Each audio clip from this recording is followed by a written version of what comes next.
لن ينال الله لحومها ولا دماؤها ولكن يناله التقوى منكم كذلك سخرها لكم لتكبروا الله على ما هداكم وبشر المحسنين۔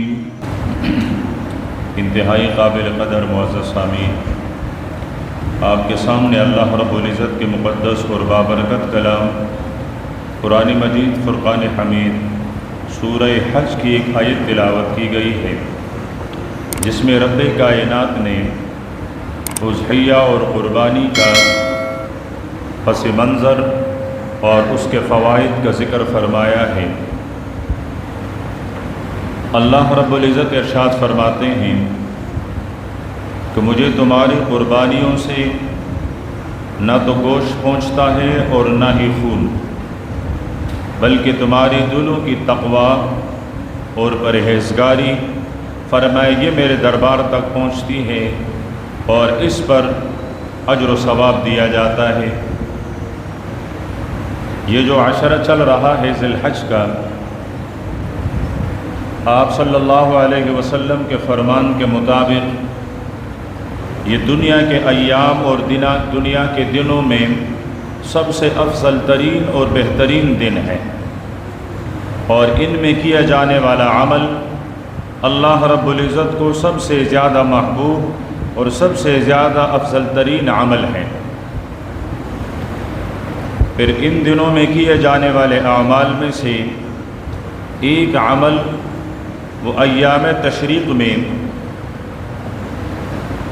تکبیر تشریق کو کہنا ہے، اللہ اکبر لا الہ الا اللہ اللہ اکبر وللہ الحمد۔ عرفہ کے دن سے لے کر 13 ذی الحج تک ہر نماز کے بعد ایک دفعہ پڑھنا اونچی آواز سے واجب ہے، لیکن یہی تکبیر باقی دنوں میں پڑھنا یہ مستحب ہے کہ ان دنوں میں بھی ہم آہستہ سے چلتے پھرتے اٹھتے بیٹھتے جہاں بھی ہو تو ان تکبیرات کے پڑھنے کا اہتمام کریں۔ دوسرا بنیادی اور سب سے افضل ترین عمل وہ اضحیہ اور قربانی ہے۔ قربانی کے لیے ارکان اور شرائط کیا ہیں، کس پر واجب ہوتا ہے، کچھ تو گزشتہ جمعے عرض کر دیا گیا تھا، کوشش کروں گا کہ باقی کچھ حصہ وہ عرض کر دیا جائے۔ قربانی کچھ حلال جانوروں سے کی جاتی ہے، ہر حلال جانور سے قربانی نہیں ہوتی، اور پھر ان مخصوص جانوروں میں بھی سے کچھ ایسے ہیں کہ جن کو شریعت نے متعین کیا ہوا ہے، شریعت کے متعین کردہ انہی جانوروں سے قربانی اور اضحیہ کو ادا کی جا سکے گی۔ وہ جانور جس سے قربانی ادا کی جاتی ہیں ان میں سے ایک اونٹ ہے، نر اور مادہ دونوں، دوسرے نمبر پر گائے ہیں، نر اور مادہ دونوں، تیسرے نمبر پر بکرے ہیں، نر اور مادہ، اور چوتھے نمبر پر دمبے۔ یہ 4 قسم کے جانور ہیں جو حلال ہیں اور اس سے قربانی کی جا سکتی ہے، لیکن ان جانوروں کے لیے بھی شریعت نے ان کی عمر متعین کی ہے کہ مخصوص عمر ہو تو تب جا کر ان جانوروں سے قربانی کی جا سکتی ہے۔ پہلے نمبر پر اونٹ ہیں، تو اونٹ اس کی کم سے کم عمر 5 سال ہو، 5 سال میں اگر ایک دن بھی کم ہے تو اس اونٹ کی قربانی جائز نہیں ہوگی، اس اونٹنی کی قربانی جائز نہیں ہوگی۔ اور یہ جو عمر ہے یہ بھی قمری حساب سے، جس کو ہم اسلامی حساب کہتے ہیں۔ دوسرے نمبر پر گائے اور بیل، بھینس اور بھینسا، اس کے لیے شریعت نے اس کی عمر متعین کی ہے کہ کم سے کم ان کی عمر 2 سال ہو۔ یہاں بھی اگر 2 سال میں 1 دن بھی کم ہو تو اس جانور کی قربانی جائز نہیں ہوگی۔ عموماً ایسا ہوتا ہے کہ جس جانور کے 2 سال مکمل ہو جائیں تو اس کے پکے دانت نکلے ہوئے ہوتے ہیں۔ یہ دانت نکلنا ایک علامت ہے۔ اگر کسی نے اپنے گھر کے اندر جانور پالا ہے اور اس کو یقین ہے کہ اس کی عمر 2 سال ہے، اگرچہ اس کے دانت نہ نکلے ہوں تو تب بھی اس کی قربانی جائز ہے۔ اور اگر 2 سال مکمل ہے، دانت جو علامت ہے وہ ظاہر نہیں ہے، اور جو بیچنے والا ہے اس پر آپ کو اعتماد بھی نہیں ہے کہ معلوم نہیں یہ اپنا جانور بیچے گا یا میری قربانی کی فکر کرے گا، تو زیادہ مناسب یہی ہے کہ اس جانور کو لیا جائے، خریدا جائے جس کے دانت ہو۔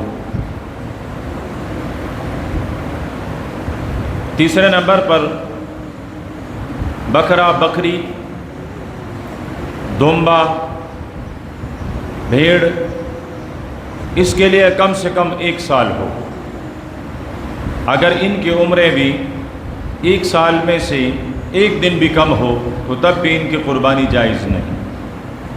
صرف دمبے کے لیے یہ ایک رعایت ہے کہ اگر وہ 6 ماہ کا ہے لیکن ایسا موٹا تازہ فربہ ہے کہ اگر سال والے دمبوں میں چھوڑا جائے تو اس کے برابر لگنے لگے، تو اس کے لیے اجازت ہے کہ اگر اس کی عمر سال سے کم ہو تو تب بھی قربانی جائز ہے، لیکن اس کے لیے شرط یہ ہے کہ 6 ماہ سے اس کی عمر زیادہ ہو۔ اگر 6 ماہ سے کم ہو اور سال جتنا لگیں تب بھی قربانی جائز نہیں ہے۔ تو یہ 4 قسم کے جانور ہو گئے اور ان کی عمریں ہو گئی۔ دوسرے نمبر پر اس میں کتنی قربانیاں ہو سکتی ہیں؟ تو جو بڑے جانور ہیں، اونٹ، اونٹنی، گائے، بیل، بھینس، بھینسا، اس میں زیادہ سے زیادہ 7 آدمی شریک ہو سکتے ہیں۔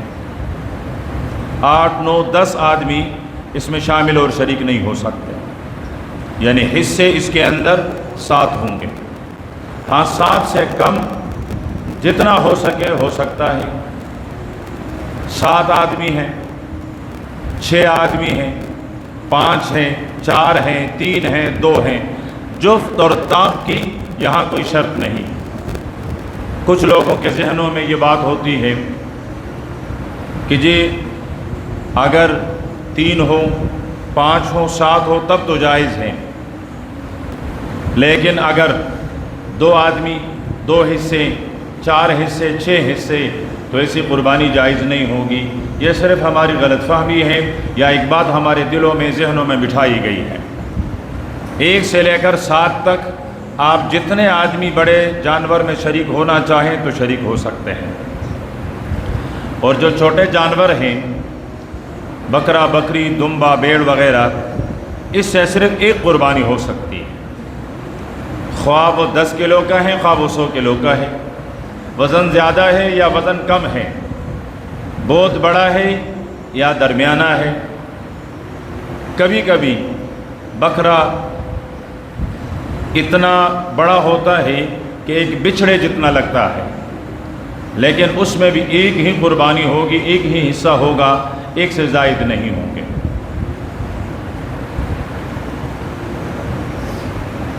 پھر ان میں جو 7 حصے ہیں یا 6 حصے ہیں تو ہر آدمی کا حصہ 7ویں حصے کے برابر ہو۔ ایسا نہیں ہے کہ ایک آدمی آ کر کہے کہ جی تم لوگوں نے جانور خریدے ہیں اور تمہارے اوپر حصہ آیا ہے 40 ہزار کا، میں 20,000 روپے دے دیتا ہوں، مجھے آدھا حصہ دے دو، تو اس طرح نہیں ہو سکتا ہے۔ کوئی بھی حصہ آدھا نہیں ہوگا، جتنے بھی حصہ دار ہیں ان تمام کے حصے 1 حصے کے برابر ہوں گے۔ جتنے شرکاء ہیں ان تمام کا مسلمان ہونا بھی ضروری ہے۔ کہ وہ تمام مومن ہو، مسلمان ہو، کوئی غیر مسلم اس میں شامل نہ ہو۔ جو سات حصے ہیں بڑے جانور میں جتنے شریک ہیں ان تمام کی کمائی حلال کی ہو۔ یہ ایک بڑی بنیادی بات ہے کہ آج کل بڑی مشکل سے آمدن وہ حلال کی ہوتی ہے، کسی نہ کسی طریقے سے حرام ہمارے آمدن میں شامل ہو جاتا ہے، اور جس سے اپنی قربانی بھی ضائع ہو جاتی ہے اور اپنے جتنے شریک ہیں ان کی قربانی بھی ضائع ہو جاتی ہے۔ تو مال حلال ہو، 100% آپ کا یقین ہو کہ میرا یہ مال حلال ہے، بلکہ بحیثیت مسلمان صرف قربانی کے لیے نہیں، زندگی بھر کے لیے صرف حلال پر اکتفا کریں، اللہ پاک اس حلال کے اندر برکت دے گا۔ حرام زیادہ تو ہوتا ہے لیکن اپنے ساتھ نحوست لے کر آتا ہے، بے برکتی لے کر آتا ہے، اور حلال اگرچہ مقدار میں کم نظر آتا ہے لیکن برکت لے کر آتا ہے، نور لے کر آتا ہے، سکون لے کر آتا ہے۔ تو آمدن اس کو حلال بنائیے اور حلال کمائی پر اکتفا کریں، حلال کمائی، حلال رزق کے بارے میں اللہ پاک سے برکت کی دعا کریں۔ اور کتنے سارے لوگ ہیں جو حلال کاروبار کرتے ہیں اور اللہ پاک بے حساب دیتا بھی ہے، صرف تھوڑی سی مشقت اور آزمائش سے گزرنا پڑتا ہے، پھر اللہ پاک اپنے خزانوں کے دروازے کھول دیتے ہیں۔ لیکن خصوصاً قربانی میں، ذاتی قربانی ہے یا دوسرے قربانی میں شریک ہیں، تو کسی کا مال وہ ناجائز اور حرام کا نہ ہو۔ اسی طرح جتنے بھی شریک ہیں ان تمام شرکاء کی نیت خالص اللہ کی رضا ہو، کہ میں یہ قربانی اللہ کی رضا کے لیے کر رہا ہوں۔ یہ نیت نہ ہو کہ عید کے دن اگر میں قربانی نہیں کروں گا تو لوگ کیا کہیں گے۔ یہ نیت نہ ہو کہ میں قربانی کر لوں تاکہ لوگ مجھے یہ سمجھے کہ یہ بھی قربانی کرتا ہے، شہرت اور ریا۔ یہ نیت بھی نہ ہو کہ عید کے دن میرے گھر میں گوشت نہیں ہوگا تو اس لیے قربانی کرتا ہوں تاکہ عید کے دن میں میرے گھر میں گوشت آ جائے، جبکہ گوشت تو ویسے بھی آتا ہے، لیکن نیت گوشت کی نہ ہو، نیت صرف اور صرف اللہ پاک کی رضا ہو۔ اور یہ ایک کی نہیں، جتنے شرکاء ہیں ان سب کی، اگر ایک کی کمائی حرام کی ہو تو سب کی قربانی نہیں ہوئی، اگر ایک کی نیت گوشت کی ہو تو سب کی قربانی نہیں ہوئی۔ تو اپنی قربانی کو بھی بچائیں گے اور اپنے ساتھ جتنے شرکاء ہیں ان کی قربانیوں کو بھی بچائیں گے کہ میری قربانی بھی ضائع نہ ہو جائیں، میرے ساتھ جتنے لوگ شامل اور شریک ہیں ان کی قربانیاں بھی ضائع نہ ہو جائیں۔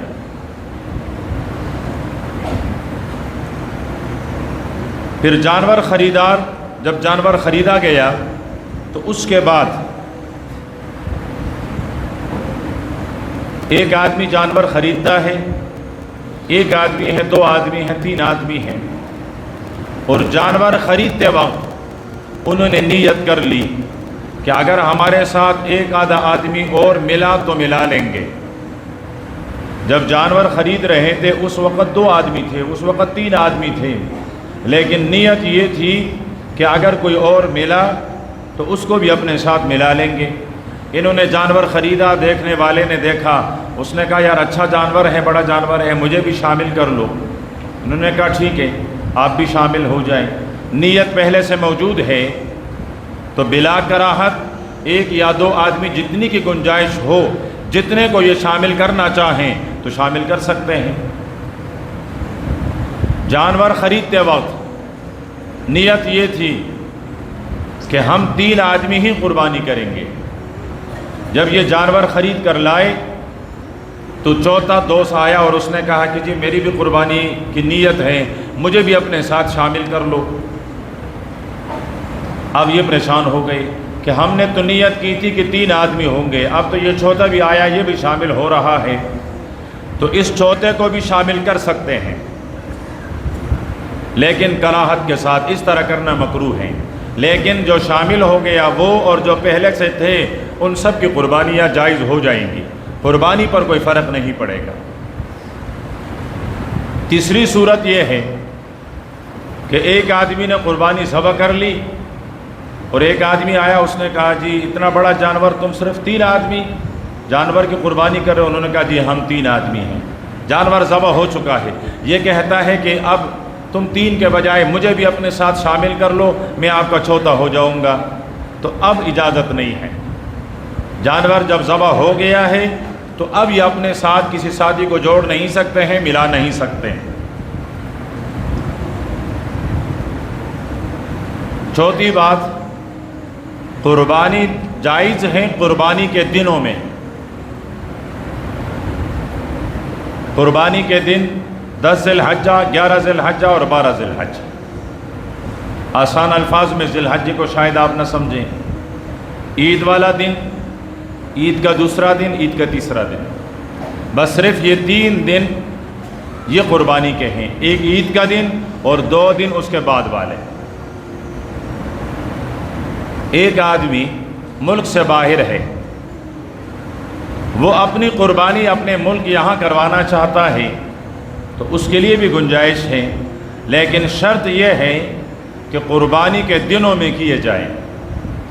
اس دفعہ تو اللہ پاک کی خصوصی رحمت ہے اور برکت ہے کہ ہم اور سعودی عربیہ ذی الحج کے مہینے میں برابر ہے۔ اس دفعہ ہمارا عرفہ ان کا عرفہ وہ ایک دن آ رہا ہے، ان کا عید اور ہماری عید ایک دن آ رہی ہے۔ یہ بڑی خوشی کی بات ہے، اور یہ جتنے بھی دن ہیں کوشش یہ کی جائے کہ اگر ممکن ہو تو روزہ رکھیں، لیکن کم سے کم اس عرفے کا روزہ تو ضرور رکھیں، اس لیے کہ اس طرح کا عرفہ زندگی میں بہت کم ملتا ہے کہ وہاں حجاج کرام بھی میدان عرفات میں ہیں اور ہمارے ملک میں بھی عرفے کا دن ہے۔ یہ بہت نصیب اور قسمت سے ملا کرتا ہے جو اس دفعہ ہمیں مل گیا ہے، تو کم سے کم عرفے والے دن کا روزہ رکھ لیا کریں، اور 1 سال گزشتہ اور 1 سال آنے والے چھوٹے گناہوں کے لیے بخشش کا سبب بنتا ہے۔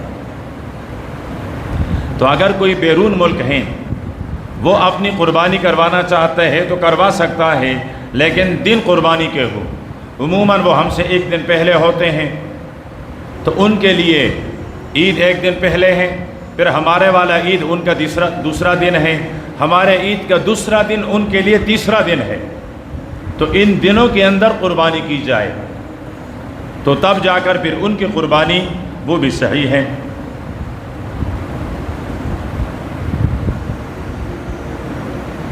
یہ جو دن ہیں بار بار میں نے عرض کیا ہے انتہائی قابل احترام ہے۔